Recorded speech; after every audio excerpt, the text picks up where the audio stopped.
NDA मेंटरे फाट ममता बानार्जी नेले बड़ निष्पत्ति। पश्चिमबंगर मुख्यमंत्री ममता बानार्जी नीति आयोग बैठक में जोगदेवे। से बैठक में जोगदेवा दिल्ली जाइछन्ते। दिल्लीर तृणमूल कांग्रेस जातीय साधारण संपादक अभिषेक बानार्जी आसुछन्ते। ममता बानार्जी अनुसायी हेमंत सोरेन नीति आयोग बैठक में अंशग्रहण करेंगे। बजेट में राज्य मान मध्य भेदभाव अभियोग कर नीति आयोग बैठक वर्जन करने को नहीं इंडिया मिलित मेंटरे फाट सृष्टि करिछि। नीति आयोग बैठक विषय ममता बानार्जी कहते से बैठक में जोगदेवे और ममता उपस्थापन करेंगे जे कि मतामत कौन रही।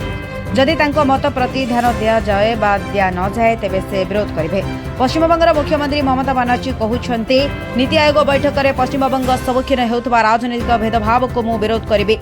मंत्री और भाजपा नेता मनोभाव एपरी जे से बंगला को भाग करने को चाहते।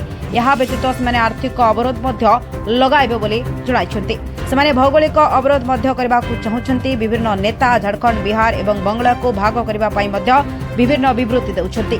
जुलाई 27 रे दिल्ली रे नीति आयोग बैठक अनुष्ठित हेबो। एही बैठक रे बहु बड़ बड़ नेता जोग दे पारिबे। एते सहित अण भाजपा शासित राज्य तथा विरोधी दल एही बैठक को वर्जन करबा पई निष्पत्ति नेछन्ति। Bureau report, public talk.